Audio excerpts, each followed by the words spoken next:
ওম নমো ভগবতে বাসুদেবায়। জয় শ্রীকৃষ্ণ। রাধে রাধে। সকলকে পৌষ সংক্রান্তি অর্থাৎ মকর সংক্রান্তির শুভেচ্ছা জানাই। সনাতন হিন্দু ধর্মে বছরে মোট 12টি সংক্রান্তি পালিত হয়। তার মধ্যে সর্বাধিক গুরুত্বপূর্ণ হল মকর সংক্রান্তি।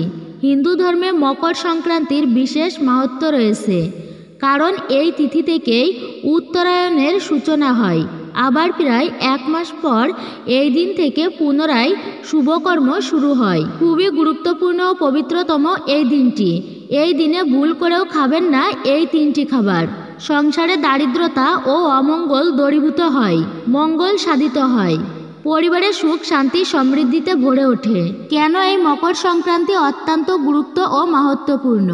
এই দিনে কি করা উচিত আর কি করা উচিত নয়, অর্থপ্রাপ্তির জন্য বিশেষ কিছু টোটকা, এরই পাশাপাশি মকর সংক্রান্তির ব্রত কথা, ব্রত মাহাত্ম্য খুবই গুরুত্বপূর্ণ হতে চলেছে আজকের ভিডিওটি, যা প্রত্যেকের জানা অতি প্রয়োজনীয়।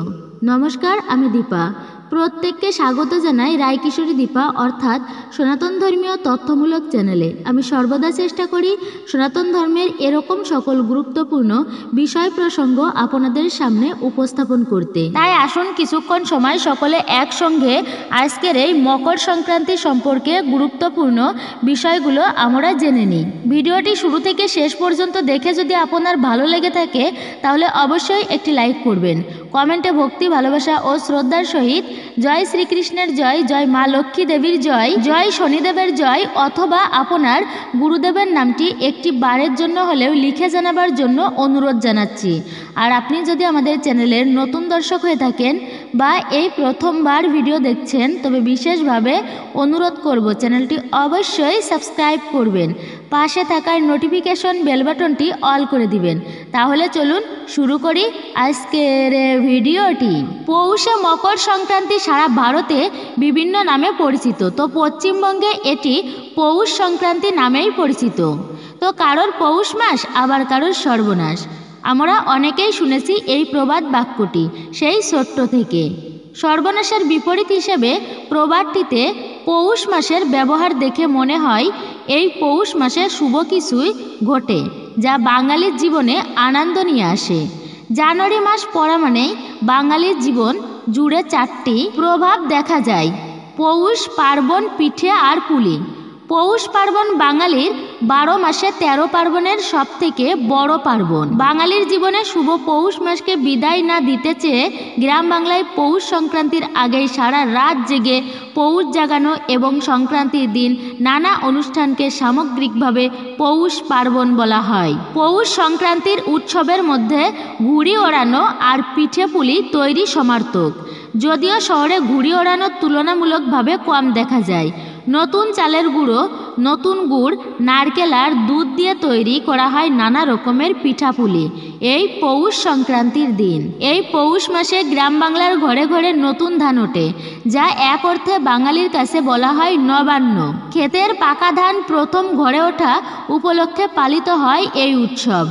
এই রকমই একটি উৎসব আওয়ানি বাওয়ানো। হেমন্তকালে আমন ধান ঘরে প্রথম তোলার প্রতীক হিসেবে কয়েকটি পাকা ধানের শীষ ঘরে এনে কিছু নির্দিষ্ট আচার অনুষ্ঠান পালন করা হয়ে থাকে। এই সময় 2-3টি খড় একসঙ্গে লম্বা করে পাকিয়ে তাদের সঙ্গে ধানের শীষ, মূলর ফুল, সর্ষে ফুল, আম পাতা ইত্যাদি বেঁধে আউনি বাউনি তৈরি করা হয়। এই আউনি বাউনি ধানের গোলা, খড়ের চাল, ঢেকি, বাক্স, প্যাটরা গুজে দেওয়া হয়। বছরের প্রথম ফসলকে অতি পবিত্র ও সৌভাগ্যদায়ক মনে করেন প্রতিটি বাঙালিরা এবং সেটি সারা বছর সংরক্ষণ করে রাখেন। এই আচারটিকেই বলা হয় আউনি বাউনি। আচ্ছা, এই পৌষ সংক্রান্তি আবার মকর সংক্রান্তি নামে পরিচিত কেন? ধর্মীয় ব্যাখ্যা অনুসারে মকর সংক্রান্তির এই মহাতিথিতেই মহাভারতের পিতামহ ভীষ্ম ষড়সজ্জায় ইচ্ছা মৃত্যু গ্রহণ করেছিলেন। আবার অন্য মত অনুযায়ী এই দিনই দেবতাদের সঙ্গে অসুরদের যুদ্ধ শেষ হয়েছিল। বিষ্ণুদেব অসুরদের বধ করে তাদের কাটা মুন্ডু মন্দিরা পর্বতে পুঁতে দিয়েছিলেন। তাই মকর সংক্রান্তির দিনই সমস্ত অশুভ শক্তির বিনাশ হয়ে শুভ শক্তির সূচনা হয়েছিল বলে আজও মানা হয়ে থাকে। আবার অন্য মতে সূর্য এই দিন নিজের ছেলে মকর রাশির অধিপতি শনির বাড়ি 1 মাসের জন্য ঘুরতে গিয়েছিলেন। তাই এই দিনটিকে বাবা ছেলের সম্পর্কের একটি বিশেষ দিন হিসাবে ধরা হয়। মহাভারতেও এই মকর সংক্রান্তির মেলার অর্থাৎ কুম্ভ মেলার উল্লেখ পাওয়া গেছে। এই দিনেই পালিত হয় কুম্ভ মেলা। মকর সংক্রান্তির বিষয়ে বিজ্ঞান অনুযায়ী সূর্যের গতি 2 প্রকার, উত্তরায়ণ এবং দক্ষিণায়ন। 21 ডিসেম্বর সূর্য উত্তরায়ণ থেকে দক্ষিণায়নে প্রবেশ করে। এই দিন রাত সবথেকে বড় হয় এবং দিন সবথেকে ছোট হয়। এরপর থেকে দিন বড় আর রাত ছোট হতে শুরু করে। মাঘ থেকে আষাঢ় পর্যন্ত 6 মাস উত্তরায়ণ এবং আষাঢ় থেকে পৌষ মাস পর্যন্ত এই 6 মাস হচ্ছে দক্ষিণায়ন। পৌষ মাসের সংক্রান্তিকেই বলা হয় উত্তর সংক্রান্তি বা মকর সংক্রান্তি। শাস্ত্র মতে যদি কোনো ব্যক্তির উত্তরায়ণ চলাকালীন মৃত্যু হয় সেই ব্যক্তি মুক্তি প্রাপ্তি হয় এবং দক্ষিণায়নে মৃত্যু হলে ঘটে পুনরাবৃত্তি, অর্থাৎ আবার তাকে সংসারে ফিরে আসতে হয়। সূর্য এই দিনই ধনু রাশি থেকে মকর রাশিতে প্রবেশ করে। এর থেকেই মকর সংক্রান্তির উৎপত্তি। এই পুণ্য পবিত্র দিনে অর্থাৎ মকর সংক্রান্তির দিন আপনি খুব ভোরে ভোরে ঘুম থেকে উঠুন, তারপর ভালো করে স্নান সারুন। যদি আশেপাশে কোথাও নদী বা জলাশয় বা গঙ্গা থাকে তাহলে সেখানে গিয়ে স্নান করুন। যদি না থেকে থাকে তাহলে বাড়িতেই শুদ্ধ স্নান করুন। স্নানের জলে কয়েক ফোঁটা গঙ্গা জল মিশিয়ে শুদ্ধ স্নান করুন। তারপর পরিষ্কার পরিচ্ছন্ন বস্ত্র পরে সূর্যদেবের পূজা করুন। দেখবেন সারা বছর কোনো রোগে আপনি কিংবা আপনার পরিজনদের স্পর্শ করতে পারবে না। মকর সংক্রান্তির দিন পারলে দান ধ্যান করুন। গরিবদের পারলে কিছু খাবার কিংবা পোশাক দান করুন। কাউকে এই দিন বাড়ি থেকে খালি হাতে ফেরাবেন না। যদি আপনার বাড়িতে কোনো অসহায় দরিদ্র হতদরিদ্র মানুষ ভিক্ষুক বা অতিথি আসে তাহলে তাকে খালি হাতে ফেরাবেন না। আপনার সাধ্য সামর্থ্য অনুযায়ী তাকে অবশ্যই কিছু দান করুন, তাহলে দেখবেন ধন সম্পদে ভরে গিয়েছে আপনার জীবন। যদি আপনি কিছু দান নাই করতে পারেন তাহলে আপনি 1 গ্লাস জল পান করার জন্য অন্তত দিন। এই দিনে বাঙালি মায়েরা বাড়িতে আলপনা দেন। মকর সংক্রান্তিতে পুরো বাড়ির প্রতিটি ঘরে না পারলেও আপনার রান্নাঘর এবং ঠাকুর ঘরে অবশ্যই আলপনা দিন। অনেকে আবার উঠানে বা তুলসী পিঁড়িতে আলপনা দেন। তাতেই দেখবেন আপনার সারা জীবন সুখ সমৃদ্ধি এবং শান্তিতে ভরে গিয়েছে। হিন্দু ধর্ম মতে এই মকর সংক্রান্তির দিন আপনাকে বেশ কিছু নিয়ম মেনে চলা উচিত। সূর্যদেবের উদ্দেশ্যে জল নিবেদনের আগে জলে লাল ফুল, লাল চন্দন ও গুড় মিশিয়ে ভগবানকে নিবেদন করতে হবে। এই পদ্ধতিতে উপাসনা করলে সূর্য দেবতার বিশেষ আশীর্বাদ পাওয়া যায়। কারণ মকর সংক্রান্তির দিন থেকেই খর মাস শেষ হয়, তাই মকর সংক্রান্তির দিন সূর্য মন্ত্র জপ করা উচিত। মকর সংক্রান্তির দিনে রাশি অনুযায়ী সূর্য মন্ত্র জপ করলে আশানুরূপ ফল অবশ্যই পাবেন। ভক্তদের মনের ইচ্ছা পূরণের জন্য ও সুযোগ সুবিধা পেতে রুদ্রাক্ষের জপমালা বা লাল চন্দন জপমালা ব্যবহার করতে পারেন। এছাড়া সূর্যদেবের সবচেয়ে প্রিয় রং হলো লাল। পুজোর সময় লাল ফুল ও লাল চন্দন নিবেদন করা অতি আবশ্যক। সূর্যদেবের কৃপা হলে পরিবারে সুখ শান্তি ও সমৃদ্ধি বৃদ্ধি হয়। এই মকর সংক্রান্তিতেই প্রাণ ত্যাগ করেছিলেন পিতামহ ভীষ্ম। মর্তে এসেছিলেন দেবী মা গঙ্গা। পুত্র শনির গৃহে গিয়েছিলেন সূর্য দেবতা। অসুর সংহার হয়েছিল এই মকর সংক্রান্তির দিনটিতেই। এই দিনে সকাল সকাল গঙ্গায় গিয়ে স্নান করে নিতে হবে। যদি গঙ্গা স্নান সম্ভব না হয় তাহলে যে কোনো জলাশয়ে ডুবে স্নান করা যেতে পারে। স্নানের সময় সূর্যদেবকে অর্ঘ্য নিবেদন অবশ্যই করুন। এই দিন সূর্যদেবকে তামার ঘটিতে একটা লাল ফুল, কুমকুম বা লাল চন্দন এবং সামান্য আতপ চাল দিয়ে জল নিবেদন করুন। এতে অত্যন্ত সুফল পাবেন। এই সংক্রান্তিতেই সূর্য উত্তর দিকে যাত্রা শুরু করে এবং ধনু রাশি থেকে মকর রাশিতে প্রবেশ করে। বাংলা ক্যালেন্ডারে পৌষ মাসের শেষ দিনটি মকর সংক্রান্তি। এই বছর অর্থাৎ 2025-এ মকর সংক্রান্তি কবে পড়েছে আসুন আমরা তা জেনে নিই এবং এর শুভ সময়টা। শাস্ত্র অনুযায়ী মল মাসকে অশুভ হিসেবে গণ্য করা হয়। সূর্য যখন মকর রাশি থেকে কুম্ভ রাশিতে প্রবেশ করে তখন মল মাস শেষ হয়। 2025 সালে মকর সংক্রান্তি 14ই জানুয়ারি মঙ্গলবারে পড়েছে। পুণ্যতিথি ওই দিন শুরু হবে সকাল 9:03 যা চলবে বিকাল 5:46 পর্যন্ত এই দিনেই। এছাড়া মহাপুণ্যকাল রয়েছে যা এই দিন সকাল 9:03 থেকে বেলা 10:48 পর্যন্ত থাকবে এই মহাপুণ্যকাল মকর সংক্রান্তির। উত্তরপ্রদেশের প্রয়াগরাজে 12 বছর পর পর অনুষ্ঠিত হয় এই মকর সংক্রান্তির দিন মহাকুম্ভ মেলা, যা এই বছরই আয়োজিত হচ্ছে। পৌষ মাসের সূর্যের আরাধনা করলে ব্যক্তির উপর সূর্যদেবের আশীর্বাদ থাকে। এই তিথিতে কালো তিল ব্যবহার করা হয়ে থাকে। শুধু খাওয়ার জন্যই নয়, বরং কালো তিলের কিছু টোটকা করলে পিতৃদোষ থেকে মুক্তি পাওয়া যায়। পাশাপাশি রোগ মুক্তি ও ধনবৃদ্ধিও সম্ভব হয়। পূর্বপুরুষ বা পিতৃদোষ শান্তির জন্য কালো তিলের কিছু টোটকা বা উপায়। মকর সংক্রান্তিতে পবিত্র নদীতে স্নান করার পর আপনি সেখানেই দাঁড়িয়ে হাতে কালো তিল নিয়ে নিন। পূর্বপুরুষদের স্মরণ করুন, এরপর জলে সেই তিল প্রবাহিত করে দিন। এছাড়াও এই তিথিতে দরিদ্রদের কালো তিল দান করুন। এতে পূর্বপুরুষরা খুশি হবেন আপনার প্রতি, তাদের আশীর্বাদ ও কৃপা লাভ করা যাবে।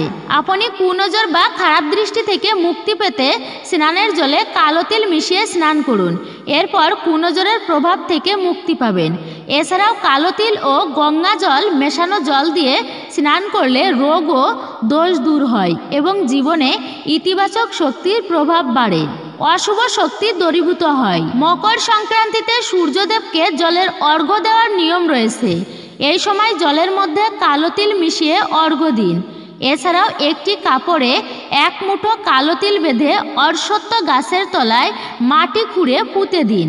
এর ফলে ঋণ মুক্তি সম্ভব হবে। আপনি সংক্রান্তির দিন সন্ধ্যাবেলায় লাল কাপড়ে সামান্য তিল নিয়ে তার একটি পুটুলি বানিয়ে সূর্যদেবকে নিবেদন করুন। তারপর সেই পুটুলিটি তুলে লকারে রেখে দিন। এর প্রভাবে ব্যয় কমবে ও অর্থাভাব দূর হবে। মকর সংক্রান্তিতে পবিত্র নদীতে স্নান করে লাল চন্দন, লাল ফুল, অক্ষত, কালো তিল দিয়ে সূর্যদেবকে অর্ঘ্য দিন। এর দ্বারা সূর্যের আশীর্বাদে নিজের সমস্ত মনস্কামনা পূর্ণ করতে পারবেন। এই দিন লক্ষ্মীনারায়ণকে কালো তিলের লাড্ডু ভোগ নিবেদন করুন। মনে করা হয় এর প্রভাবে ধনধান্যে বৃদ্ধি পায় এবং লক্ষ্মী দেবী প্রসন্ন হন। মকর সংক্রান্তিতে বাড়িতে যজ্ঞ করানো উচিত। এই যজ্ঞে কালো তিল ব্যবহার করবেন। আবার যজ্ঞের সময় সূর্য মন্ত্র জপ করবেন। মনে করা হয় এর ফলে সমস্ত আর্থিক সংকট দূর হয়। মকর সংক্রান্তি তিথিতে স্নান করার পর কালো তিল, গুড় দান করা অত্যন্তই শুভ। এর ফলে শনিদেব ও সূর্যের আশীর্বাদ লাভ করতে পারবেন অতি সহজেই এবং সমস্ত ধরনের সুখ সুবিধা অর্জন করা যায়। মকর সংক্রান্তিতে কালো তিলের এই টোটকার পাশাপাশি তা খেলে এবং দান করলেও সুফল পাওয়া যায়।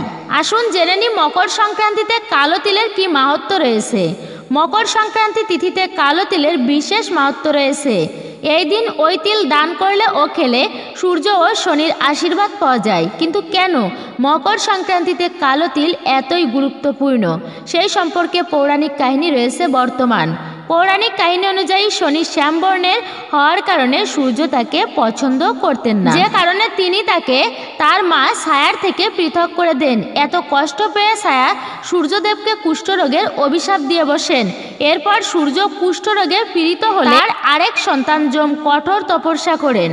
এর পুণ্য প্রভাবে নিজের পিতার কুষ্ঠরোগ দূর করে তাকে সুস্থ করে তোলেন যম। কুষ্ঠরোগ থেকে মুক্ত হওয়ার পর সূর্য ক্রোধবশত ছায়া ও শনির ঘর কুম্ভ জ্বালিয়ে দেন, যে কারণে ছায়া ও শনি দুঃখিত হন। অন্যদিকে যমরাজ সূর্যকে ছায়া ও শনির সঙ্গে এমন ব্যবহার না করার পরামর্শ দেন। সূর্যের রাগ শান্ত হলে তিনি ছায়া ও শনির গৃহে যান, কিন্তু সেখানে সমস্ত কিছু পুড়ে ছাই হয়ে গিয়েছিল। শুধুমাত্র কালো তিল দিয়েই সূর্যকে আপ্যায়ন করেন শনি। এতে প্রসন্ন হয়ে সূর্য তাকে আর এক গৃহ মকর প্রদান করেন। পাশাপাশি এও আশীর্বাদ দেন যে মকর সংক্রান্তিতে তিনি যখনই শনির বাড়ি মকরে আসবেন তার গৃহ ধন সম্পত্তিতে ভরে উঠবে। তাই এই তিথিতে কালো তিল দান করলে বা খেলে ব্যক্তির সমস্ত কষ্ট দূর হয় ও ধন সমৃদ্ধি বৃদ্ধি পায়। মকর সংক্রান্তি তিথিতে দান করার বিশেষ মাহাত্ম্য রয়েছে। এই তিথিতে কালো তিল দিয়ে সূর্য পূজা করলে ও এটি দান দিলে সূর্য এবং শনির অশেষ কৃপা লাভ করা যায়। তাই অবশ্যই আপনারা কিছু করতে না পারলেও এই তিথিতে কালো তিল অবশ্যই দান করবেন এবং সূর্যদেবকে নিবেদন করবেন। বলা হয় মকর সংক্রান্তিতে দান করা খুবই গুরুত্বপূর্ণ। এর পেছনের কারণ হলো মকর রাশির অধিপতি হলেন শনিদেব, যিনি সূর্যকে নিজের শত্রু মনে করেন, যেখানে সূর্য দেবতা শনিকে তার শত্রু মনে করেন না। মকর রাশিতে সূর্যের প্রবেশের কারণে শনি প্রভাবিত হয়, যা অবশ্যই মানুষের জীবনে সরাসরি এবং বিরূপ প্রভাব ফেলে। যাদের কোষ্ঠীতে শনিদেবের অবস্থান ভালো তারা এর প্রভাব কম দেখেন, কিন্তু বিপরীতে যাদের কোষ্ঠীতে শনি দুর্বল বা দুর্বল অবস্থানে থাকে তারা এর বিরূপ প্রভাব দেখতে পান, অর্থাৎ যাদের শনির দশা চলে। এই দিন দরিদ্রদের সূর্য ও শনি সংক্রান্ত জিনিস যেমন গুড়, রেওয়াড়ি, খিচুড়ি, বাজরা, চীনাবাদাম, কাপড়, কম্বল ইত্যাদি দান করা খুবই শুভ ও ফলদায়ক। মকর সংক্রান্তিতে এই জিনিসগুলি দান করলে সূর্য ও শনির শুভ ফল পাওয়া যায়। তবে খিচুড়ি, বাজরা, মুগ, উড়দ এবং চাল দিয়ে তৈরি হয় এই দিনে দান খিচুড়ির বিশেষ গুরুত্ব আছে বলে মনে করা হয়। অবশ্যই এই দিনে আপনি খিচুড়ি দান করতে পারেন। মকর সংক্রান্তির দিন কিছু সৌভাগ্যবান রাশির জন্য খুব শুভ হতে চলেছে। জেনে নিন মকর সংক্রান্তির দিনে কোন রাশির জাতক জাতিকারা শুভ ফল পাবেন। মেষ রাশি। মেষ রাশির জাতক জাতিকাদের বৈষয়িক সম্পদ ও সমৃদ্ধি বৃদ্ধি পাবে। জমি, দালান এবং যানবাহন ক্রয়ের প্রবল সম্ভাবনা থাকবে এই রাশির জাতক জাতিকাদের, অর্থাৎ ব্যক্তিদের। জীবনসঙ্গীর সাহচর্য পাবেন। সঙ্গীর সঙ্গে ভালো সময় কাটবে। সন্তানদের কাছ থেকে সহযোগিতা পাবেন। শুভ ফল বৃদ্ধির জন্য কাছে লাল বস্তু রাখা শুভ হবে। বৃষ রাশি। এই বৃষ রাশির জাতক জাতিকারা ভাগ্যর সমর্থন পাবেন। তাদের সাহসিকতা থাকবে অতি প্রবল। চাকরিতে কর্মরত ব্যক্তিদের পদোন্নতি হওয়ার সম্ভাবনা রয়েছে। এই বৃষ রাশির ব্যক্তিদের ব্যবসায়ীদের ব্যবসায় সম্প্রসারণ হতে পারে। প্রেম জীবন আরও ভালো হবে। সন্তানদের কাছ থেকে ভালো খবর পেতে পারেন। এই দিনে কাছাকাছি সবুজ জিনিস রাখা আপনার জন্য শুভ হবে। কর্কট রাশির জাতকরা নক্ষত্রের সমর্থন পাবেন। শুধু তাই নয়, এই রাশির জাতক এবং জাতিকাদের জন্য বিরাট উপকার হবে। স্বাস্থ্যের উন্নতি হবে। শত্রুদের জয় করবে। আপনি জ্ঞান এবং গুণাবলী অর্জন করবেন। পুরানো রোগ থেকে মুক্তি পাবেন। প্রেম এবং সন্তানদের কাছ থেকে সমর্থন থাকবে। ব্যবসাও ভালো হবে। লাল রঙের কোনো বস্তু কাছাকাছি রাখা আপনার জন্য অত্যন্তই শুভ হবে। মকর রাশি। মকর রাশির জাতকদের চাকরির অবস্থা খুব ভালো হবে। চাকরিতে উন্নতি বা পদোন্নতির সম্ভাবনা রয়েছে। কারোর আবার আয় বৃদ্ধি পেতে পারে। স্বাস্থ্য আগের থেকে অনেক ভালো হবে। জীবনসঙ্গীর সাথে আনন্দময় সময় কাটবে। শনিদেবের পূজা ও প্রণাম করা শুভ হবে। শনি দোষে পীড়িত থাকলে তা থেকে মুক্তি পাওয়ার জন্য মকর সংক্রান্তির দিনে উপায় করতে পারেন। এর ফলে শনিকে তুষ্ট করা যাবে। মকর সংক্রান্তির দিন স্নানের পর শনিদেবের পুজো করে আপনি কালো তিল অর্পণ করুন। পুজোর পর দরিদ্র অসহায় ব্যক্তিদের সরিষার তেল, কালো তিল, তিলের নাড়ু, গরম বস্ত্র ইত্যাদি দান করুন। এর ফলে শনিদেব প্রসন্ন হবেন এবং আশীর্বাদ দেবেন। আপনার জীবন থেকে শনির দশা এবং সাড়ে কেটে যাবে। দরিদ্র ব্যক্তিদের দান করুন। জ্যোতিষশাস্ত্রে বলা হয়েছে মকর সংক্রান্তির দিন গরিব বা অসহায় মানুষকে আপনার সাধ্য মতন কোনো জিনিস দান করুন। এই প্রথা আজকে থেকে না, বহুদিন থেকেই প্রচলিত আছে। বলা হয় যদি আপনার বাড়িতে কোনো অসহায় দরিদ্র ব্যক্তি বা কোনো সাধু বৃদ্ধ আপনার বাড়িতে আসেন, তাকে কখনোই আপনি খালি হাতে ছাড়বেন না। তার হাতে আপনার সাধ্যমতো কিছু দান করুন। এতে মা লক্ষ্মীর যেমন আপনি আশীর্বাদ পাবেন, তেমনি আপনার যশ, খ্যাতি, সম্মান বাড়বে। সকল কাজে আপনি সাফল্য অর্জন করতে পারবেন। বহু বছর ধরে এই প্রথা চলে আসছে যে মকর সংক্রান্তির দিন গঙ্গা স্নান করা অত্যন্তই শুভ। তবে মনে রাখবেন, মকর সংক্রান্তির দিন গঙ্গা স্নানের আগে আপনি কিছু খাবেন না। তবে স্নান করার পরেও আপনি খাবেন না। গঙ্গা স্নান করে তারপর গরিব ব্রাহ্মণদের কিছু দান করুন। তাদের খাবার দান করুন। তারা খাবার পরেই তবে আপনি খাবেন। এতে দেবতাদের আশীর্বাদও আপনি পাবেন এবং আপনার কাজে দেবতারা সন্তুষ্ট হবেন। আর্থিক দিকেও আপনার উন্নতি হবে। পরিবারের সকলের সঙ্গে ভালো থাকতে পারবেন। বিশ্বাস করা হয় মকর সংক্রান্তির দিনে পবিত্র নদীতে স্নান করলে পাপ থেকে মুক্তি পাওয়া যায় এবং মোক্ষ লাভ হয়। গঙ্গা স্নান শ্রেষ্ঠ বলে বিবেচিত হয়। গঙ্গায় স্নান করতে না পারলে বাড়িতে স্নানের জলে গঙ্গাজল মিশিয়েই তাই আপনি স্নান সম্পূর্ণ করুন, এতেও বিশেষ কৃপা লাভ করতে পারবেন। এই মকর সংক্রান্তির দিন অবশ্যই সূর্যদেবকে প্রসন্ন করার মন্ত্র হচ্ছে ওম সূর্যায় নমঃ, ওম ঘৃণী সূর্যায় নমঃ, ওম হ্রিং হ্রিং সূর্যায় সহস্র কিরণায় মনোবাঞ্ছিত ফলম দেহি দেহি সুহা, ওম ঘৃণম সূর্যম আদিত্যম, ওম হিং ঘৃণম সূর্য আদিত্যম ক্লিম নমঃ। অবশ্যই এই মন্ত্রগুলো জপ করলে সূর্যদেব অত্যন্তই প্রসন্ন হবেন আপনার প্রতি। আসুন আর কিছুক্ষণ সময় সকলে একসঙ্গে ধৈর্য ধরে আজকের মতো পূর্ণ পবিত্র দিনে মকর সংক্রান্তির ব্রত কথা ব্রত মাহাত্ম্য জেনে নিব। বলা হয়েছে শ্রবণম মঙ্গলম, অর্থাৎ শ্রবণেও মঙ্গল সাধিত হয়। যদি আপনি কোনো কারণবশত ব্রত পালন করতে নাও পারেন তো সেই ব্রতের পুণ্যফল অনেকাংশে লাভ করা যায় শুধুমাত্র শ্রবণের ফলে বা পাঠ করার ফলে। তারপরে আমরা জেনে নেব এই মকর সংক্রান্তির দিন কোন কাজগুলো অত্যন্ত শুভ এবং কোন কাজগুলো ভুলেও আপনি করবেন না, কোন খাবারগুলো খাবেন এবং কোন খাবার একদম বর্জনীয়। অবশ্যই আপনারা শুরু থেকে শেষ অবধি অবশ্যই থাকবেন। এক দেশে এক সওদাগর ছিল, তার 7 ছেলে 1 মেয়ে। মেয়ের বিয়ে হয়ে গিয়েছে। বিয়ের পর থেকে সে আর বাপের ঘরে আসে না। বাপ ও মা খোঁজ নেয় না মেয়ের। কিছু বছর পরে সওদাগর মারা গেল। তার 7 ছেলে সপ্তডিঙি ধন নিয়ে বেরোলো বাণিজ্যে। যেতে যেতে 5 মাস কেটে গেল। একদিন তারা পথে আশ্রয় নিল এক ব্যক্তির বাড়িতে। সে তাদের খুব খাতির করে রান্নার জোগাড় দিয়ে গেল। চাল ডাল, একটা হাঁড়ি আর কাঠ। সওদাগরের ছেলেরা দেখতে পেল না যে হাঁড়ি আসলেই ফুটো আর কাঠও সব ভিজে। তারা যখন রান্নার তোড়জোড় করছে এমন সময় এক পরমা সুন্দরী স্ত্রী লোক এলো তাদের কাছে। জিজ্ঞাসা করলো, তোমরা কোত্থেকে আসছো? ছেলেরা তাদের পরিচয় দিল। সেই শুনে কাঁদতে কাঁদতে সেই স্ত্রী লোকটি বলল, তোমরা আমার ভাই। ফিরে গিয়ে মাকে বলো আমি এখনো মরিনি, তোমরা এখানে আর থেকো না, আমার স্বামী ডাকাত। এই বলে সে চলে গেল। খানিক পরে ডাকাতের মা এসে বলল, তোমরা এখানে কেন এলে? এখনই আমার 5 ছেলে এসে তোমাদের থেকে সব কিছু কেড়ে মেরে ফেলবে। তোমরা শিগগির কিছু ফুটিয়ে খেয়ে নিয়ে এখান থেকে চলে যাও। 7 ভাই ভিজে কাঠে ফুটো হাঁড়িতে কোনো রকম চাল 8 সেদ্ধ ফুটিয়ে সেই বৃদ্ধাকে প্রণাম করে মাঠের মাঝখান ধরে প্রাণপণে ছুট লাগালো। তারা নদীর তীরে এসে মাঝিদের বলল উত্তর পানে পাল তুলে দিতে। এদিকে তারা চলে যাওয়ার পর বৃদ্ধার ঘরে খড়ে আগুন লাগিয়ে দিয়ে চিৎকার করে তার ডাকাত ছেলেদের ডাকতে লাগলো। তারা আসতেই সে বলল, ঘরের অতিথিরা আগুন লাগিয়ে দক্ষিণ দিকে চলে গিয়েছে।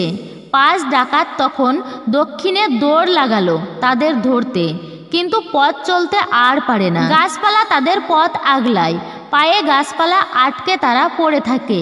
এদিকে সওদাগরের ছেলেরা ডাকাতের হাত থেকে বেঁচে এসে পৌঁছালো এক নতুন দেশে। সেখানে 7 জনের 7 কন্যাকে বিয়ে করে 14 ডিঙা ধন নিয়ে মায়ের কাছে ফিরে এলো। ঘাটে নাও ভিড়তেই তারা দেখলো তাদের মা এবং এও মেয়েদের নিয়ে দাঁড়িয়ে বরণ করে ছেলে বউ ঘরে তুলল। তারা সুয়দুয়োকে প্রণাম করে যে যার ঘরে গেল। একদিন ছেলেরা কথায় কথায় মাকে জিজ্ঞাসা করলো, মা আমাদের কি কোনো বোন নেই? মা বললে, হ্যাঁ বাবা আছে বই কি, তোমাদের বোন পিসির বাড়ি থাকতো, আর পিসি এক ডাকাতের সঙ্গে তার বিয়ে দিয়েছে, সেই জন্যই আমরা আর তাকে ঘরে আনতে পারিনি। ছেলেরা তখন সেই ডাকাত আর তাদের বোনের সঙ্গে দেখা হওয়ার ঘটনা তাদের মাকে জানালো। সব শুনে মা খুব কাঁদতে লাগলো। তখন 7 ভাই জামাই বাড়ি নিমন্ত্রণ করলো। জামাই মেয়ে আর তার শাশুড়ি এলো তাদের বাড়ি। গিন্নি মেয়েকে বুকে জড়িয়ে খুব কান্না করতে লাগলো। তারপর মেয়ে জামাইকে খাইয়ে দাইয়ে সপ্তডিঙি ধন দিয়ে পাঠিয়ে দিল। যাবার সময় সেই ডাকাত জামাই আর তার 4 ভাই বলল, মা, আমরা যা পাপ করেছি তার ক্ষয় হবে কি করে? 7 সাগরের মা বলল, তোমরা মকর সংক্রান্তির দিন কলার পেটোর ডিঙি করে গাঁদা ফুল দিয়ে সাজিয়ে জোড়া পান, জোড়া কলা, সুপুরি, পয়তা ও কড়ির তারা দিয়ে সাজিয়ে শুয়োদুয়োরের পুজো করবে। সেদিন গোটা দিন উপবাস করবে। পরের দিন পেটোতে ঘিয়ের প্রদীপ জেলে নদী বা পুকুরে ভাসিয়ে দেবে। তা হলেই সমস্ত পাপ থেকে উদ্ধার পাবে। তাই শুনে তারা দেশে চলে গেল। তারপর থেকে প্রতি মকর সংক্রান্তিতে এই ব্রত করতে লাগলো। এরপর থেকে শুয়োদুয়োরের ব্রত করে তারা বেশ সুখেই দিন কাটাতে লাগলো। তাদের দেখাদেখি গ্রামবাসীরাও এই ব্রত পালন করতে শুরু করলো। এবার আসুন আমরা জেনে নিই এই পূর্ণ পবিত্র দিনে মকর সংক্রান্তিতে কি কার্য ভুলেও করবেন না আর কি কার্য করবেন, কি খাবার খাবেন আর কি খাবার খাবেন না ভুল করেও। এতে সংসারে দারিদ্রতা ও অমঙ্গল হবে। প্রথমেই বলবো, মকর সংক্রান্তির দিন বা যে কোনো শুভ দিনে আমিষ জাতীয় খাবার খাবেন না। মকর সংক্রান্তিতে পেঁয়াজ, রসুন, আমিষ, মদের মতো তামসিক ভোজন করবেন না। এই তিথিতে সাত্ত্বিক ভোজন গ্রহণ করা উচিত। যদি আপনি সারাটা দিন উপবাস না রাখতে পারেন তাহলে ফলমূল গ্রহণ করবেন এবং সবজি রন্ধন করে আপনি আহার করতে পারেন বা নিরামিষ খাদ্য খেতে পারেন। মকর সংক্রান্তিতে বড় ও দরিদ্রদের অপমান করবেন না, তা না হলে পাপের অংশীদার হয় সেই ব্যক্তি। কারোর সম্পর্কে খারাপ কথা বলবেন না। এরই পাশাপাশি এই তিথিতে মদ্যপান করতে নেই, তা না হলে পরিবার থেকে সুখ সমৃদ্ধি চলে যায়। শাস্ত্র মতে মকর সংক্রান্তিতে চাল, ডাল, গুড়, আঙুর, শুকনো ফল, দুধ, পায়েস অবশ্যই বানাবেন। এই তিথিতে কোনো ধর্মীয় স্থানে গিয়ে দেবদেবীর আশীর্বাদ নেবেন, তাদের পূজা অর্চনা করবেন। এর পাশাপাশি এই তিথিতে মিষ্টি লাউ খাওয়ার প্রথা প্রচলিত রয়েছে। অবশ্যই এই সবজিটি আপনারা খাবেন। মকর সংক্রান্তি তিথিতে গাছ কাটা উচিত নয়। মনে করা হয় এমন করলে জীবনে বাধা উৎপন্ন হয়। এই তিথিতে ভুল করেও তুলসী পাতা তুলতে নেই। অবশ্যই মনে রাখবেন, তুলসী পাতা তুলবেন না মকর সংক্রান্তির দিন। মকর সংক্রান্তির দিন স্নান ও পুজো না করে আপনি কিছু ভুল করেও মুখে তুলবেন না, এটা অত্যন্তই অশুভ। এই তিথিতে স্নান ও পুজো না করে কিছু খেলে পরিবারে দরিদ্রতা আসে। ব্রাহ্মণ ও অসহায় ব্যক্তি যাতে আপনার দরজা থেকে খালি হাতে না যায় সেদিকে অবশ্যই লক্ষ্য রাখতে হবে। মকর সংক্রান্তি তিথিতে সূর্যাস্তের পর খাবার খাবেন না। এমন পরিস্থিতিতে সূর্যের আশীর্বাদ পাওয়া যায় না। শাস্ত্র মতে মকর সংক্রান্তির দিনে সিগারেট, মদ, গুটখা ইত্যাদি কোনো ধরনের নেশাজাতীয় দ্রব্য আপনি সেবন করবেন না, এগুলো করা উচিত নয়। এছাড়াও এই দিনে মশলাদার খাবার খাওয়া উচিত নয়। এই দিনে তিল ও মুগের ডালের খিচুড়ি খাওয়া অত্যন্তই ভালো। অবশ্যই আপনারা খিচুড়ি রন্ধন করে তা গ্রহণ করবেন। মাংস জাতীয় খাবার খাবেন না, নিরামিষ খাবার খান।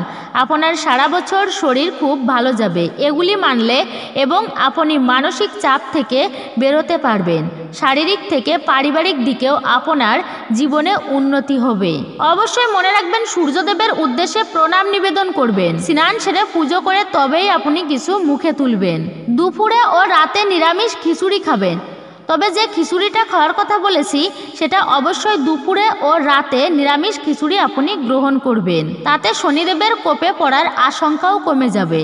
এই দিন পারলে অবশ্যই কিছু কিছু গাছ লাগান।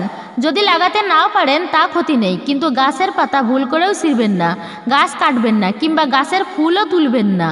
অবশ্যই মকর সংক্রান্তির দিন আপনি ঠাকুর পুজো করবেন। মকর সংক্রান্তির দিন বাড়িতে তুলসী গাছ নিয়ে আসুন। তামা সামগ্রী কেনা অত্যন্তই শুভ। কারোর বিবাহের কথা চললে এই দিন বিয়ের কোনো সামগ্রী কিনে আনুন। মকর সংক্রান্তির দিন আম কাঠ পুড়িয়ে কালো তিল দিন। তারপর 108 বার গায়ত্রী মন্ত্র জপ করুন। এতে ঘরে সুখ সমৃদ্ধি বিরাজ করবে এবং রোগ মুক্তি ঘটে বলে মনে করা হয়। কালো তিল মিশিয়ে স্নান করুন মকর সংক্রান্তির দিন, এতে আর্থিক সংকট কাটে বলে মনে করা হয়। 1 মুঠো কালো তিল নিয়ে বাড়ির সকল সদস্যদের মাথায় 7 বার ঘুরিয়ে তা উত্তর দিকে না তাকিয়ে ফেলে দিন। এতে রোগের প্রকোপ কমে বলে বিশ্বাস। এই দিন কালো তিল, কম্বল, লাল কাপড়, লাল মিষ্টি, চীনাবাদাম, চাল, মুগ ডাল, খিচুড়ি, গুড়, উড়দ ডাল, তেল ইত্যাদি দান করুন, এটি অত্যন্তই শুভ। এই দিন মহিলারা একে অপরকে হলুদ ও সিঁদুর দিতে পারেন, এতে তাদের স্বামীর আয়ুও বাড়ে বলে শোনা যায়। মকর সংক্রান্তির দিন গরুকে ঘাস খাওয়ান বা রুটি খাওয়াতে পারেন, পিঁপড়েকে চিনি খাওয়ান, মাছকে ময়দা খাওয়ান, পাখিকে বাজরা খাওয়ান, এগুলি অত্যন্তই শুভ বলে মনে করা হয়। মকর সংক্রান্তিতে পূর্বপুরুষদের উদ্দেশ্যে নৈবেদ্য নিবেদন করুন, এতে সারা বছর আশীর্বাদ পাবেন। এই দিন ঝাঁটা কিনলে ঘরে সমৃদ্ধি হয়। ঝাঁটা হচ্ছে মা লক্ষ্মীর স্বরূপা। অবশ্যই এই দিনে আপনি ঝাঁটা কিনবেন, তবে এই দিনে ধারালো জিনিস দান করা উচিতই নয়। শাস্ত্রীয় ঐতিহ্য অনুসারে মকর সংক্রান্তি উপলক্ষে কাশি, ছুরি ইত্যাদি ধারালো জিনিস দান করা উচিত নয়। বলা হয় যে ধারালো জিনিস দান করলে নেতিবাচক শক্তির প্রবাহ অত্যন্ত পরিমাণ বৃদ্ধি পায়। এই দিনে সকল প্রকার ক্ষৌরকর্ম নিষিদ্ধ। তেল, সাবান, শ্যাম্পু ইত্যাদি ব্যবহার করা উচিত নয়। এই দিন গরু বা মহিষের দুধ দান করা উচিত নয়। স্নানের পর সূর্যদেবকে অর্ঘ্য দেওয়ার সময় লোহা, স্টিল বা প্লাস্টিকের পাত্রে অর্ঘ্য দিবেন না, আপনি তামার পাত্রে অবশ্যই অর্ঘ্য নিবেদন করবেন। এই দিনে নোংরা জামা কাপড় পরিধান করা উচিত নয়। পারলে নতুন জামা কাপড়, না পারলে আপনি পরিষ্কার পরিচ্ছন্ন জামা কাপড় পরিধান করবেন। ভুলেও পোড়া জাতীয় খাবার খাবেন না, অর্থাৎ বেগুন পোড়া, টমেটো পোড়া, পটল পোড়া। অনেকে আছেন যারা সবজি পুড়িয়ে খেতে ভালোবাসেন, তো ভুলেও এই তিথিতে পোড়া জাতীয় খাবার একদমই খাবেন না। রুটি পোড়াও খাবেন না। তেতো বা টক জাতীয় কোনো খাবার খাবেন না। নিম পাতা, করলা, উচ্ছে। অনেকে আছেন চিরতা পাতার রস খান, তো এই দিনে আপনি গ্রহণ করবেন না। আমরা আমলকি, কামরাঙা, তেঁতুল ইত্যাদি আপনি গ্রহণ করবেন না এই তিথিতে। তাও অবশ্যই মনে রাখবেন কিন্তু খিচুড়ি রন্ধন করে আপনি নিজেও খাবেন এবং পারলে দরিদ্রদের মধ্যে অবশ্যই খিচুড়ি দান করবেন। ঘি নিবেদন করুন এই দিনে। আপনি যদি দরিদ্র ব্যক্তিদের ঘি নিবেদন করতে পারেন, এটি করলে আপনি বিলাসবহুলভাবে সারা জীবন থাকতে পারবেন। এই ছিল আমাদের আজকের ভিডিওটি। আশা করছি সকলে উপকৃত এবং সমৃদ্ধ হয়েছেন। ভালো লেগে থাকলে অবশ্যই একটি লাইক করবেন। কমেন্টে ভক্তি, ভালোবাসা ও শ্রদ্ধার সহিত জয় মা লক্ষ্মী দেবীর জয়, জয় শনিদেবের জয়, জয় সূর্যদেবের জয় অথবা আপনার গুরুদেবের নামটি একটি বারের জন্য হলেও লিখে জানাবার জন্য অনুরোধ রইল। আর আপনি যদি আমাদের চ্যানেলে নতুন হয়ে থাকেন তো অবশ্যই চ্যানেলটি সাবস্ক্রাইব করবেন, বিনীত অনুরোধ। তাহলে সকলে ভালো থাকুন, সুস্থ থাকুন, পরম করুণাময় ঈশ্বরের অশেষ কৃপায়। জয় শ্রীকৃষ্ণ। রাধে রাধে।